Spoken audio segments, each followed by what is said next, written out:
Nobody said it was going to be easy. A first-year college head coach, named to the job late in the recruiting cycle, and forced to rebuild a program sitting on a 6-year postseason drought. It drove away some, but the challenge facing Jesse Nakanishi drew more. It began with 10 additions to the roster, first with a little-known defensive standout from a junior college, making a commitment before Nakanishi had even officially been named to the job. Josh Nusulu marked the first of culture-changing players coming to Oahu, quickly being joined by a massive trio of Division I transfers in Tyrese Terrell, Charlie Weber, and 7'4" mountain Matt Van Komen. Another JUCO shooter joined the fray as Nikola Milojevic rounded out the spring recruiting efforts of HPU, and late-cycle find Diggy Winbush enrolled just ahead of the 2023 fall semester, just in time to snatch the starting point guard role for the Sharks. Despite the additions, HPU saw themselves selected 9th in the preseason Pac-West coaches poll, showing that outside opinion still needed changing. It didn't matter. The Sharks were going to work anyway. The challenge had only just begun. Before the team could get to work on the court, Knock and staff decided that the work needed to be put into the community first. His team would lead by example, on and off the hardwood. The Sharks got a first-hand look at the impact they can have on their environment around them very quickly. After the devastating wildfires on Maui, HPU's men's basketball team put on free basketball clinics for the keiki, flew to Maui, and did fundraisers for the island's recovery efforts. The community outreach didn't stop there. The Shark Bite mentorship program had just begun, and the 12th annual Cam's Helmets game was well in the works. Then, the season started. An already intentionally difficult road trip quickly got more daunting as Weber went down 72 hours before the Sharks' season opener at Alaska Fairbanks, putting the 6'9" swingman on the shelf for weeks before a moment of the schedule had been played. Nobody said it was going to be easy. It didn't matter.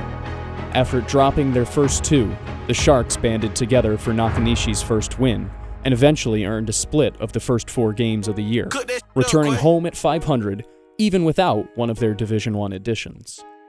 Back inside the friendly confines of the Shark Tank, Diggy Winbush welcomed in the home portion of the Knock era by introducing himself with a bang.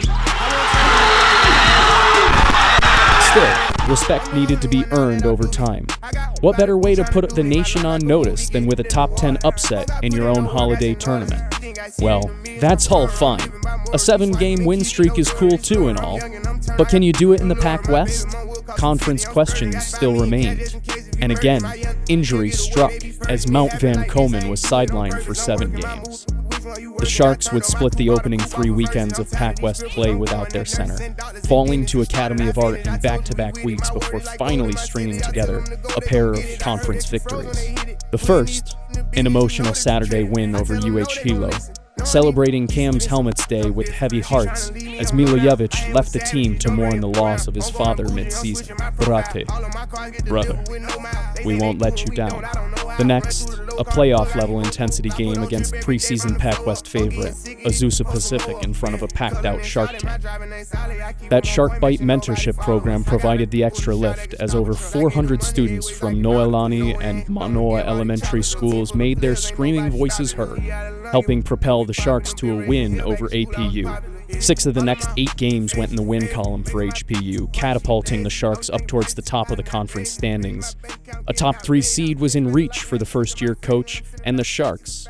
It was secured on Senior Day, celebrating another player in Terrell that embodied the hardships that faced Hawaii Pacific all year. Doubted all year, picked 9th, the blows kept coming. And yet, just one challenge remains: the Pac-West tournament. The team no one expected to the team no one wants to see. Through it all, the Sharks' mindset has always remained the same. Sometimes it'll be you, sometimes it'll be me, but no matter what, it's always us. Sharks versus everybody. Let's go!